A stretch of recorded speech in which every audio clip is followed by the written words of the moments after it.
This is still a highly dangerous place. There are regular shootings. Armed guards are essential. The people were surprised and nervous to see us. We were visitors from a distant, outside world, a world that has largely forgotten them. They've sought refuge in an arid, boiling desert. Nothing is easy here. People think of the war in Somalia as an old story, and it's certainly true.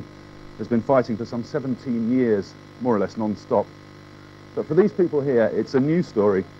They've been recently displaced from the fighting in Mogadishu, which is taking place between the government forces and Islamist insurgents. The fresh fighting has brought a new influx. Many urban housewives reduced now to building hovels in the sand.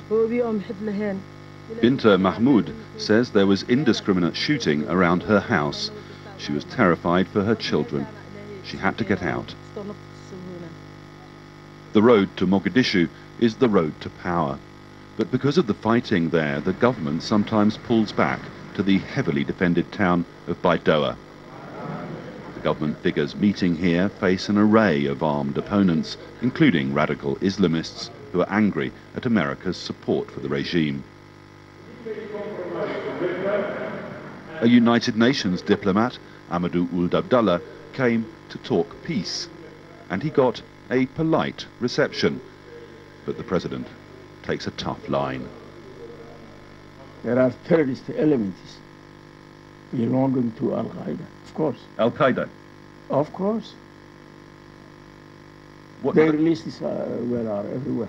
This is not a story which you're exaggerating in order to get support from the Americans. I know terrorists, names, faces. They were trained in Afghanistan. This is the end of the line. Somalis fleeing from a conflict that has caused one of the world's worst human disasters end up on this beach. They take to the water in their thousands in search of a life elsewhere. Many drown. But more will surely make the perilous journey. For them, the only solution is to get out.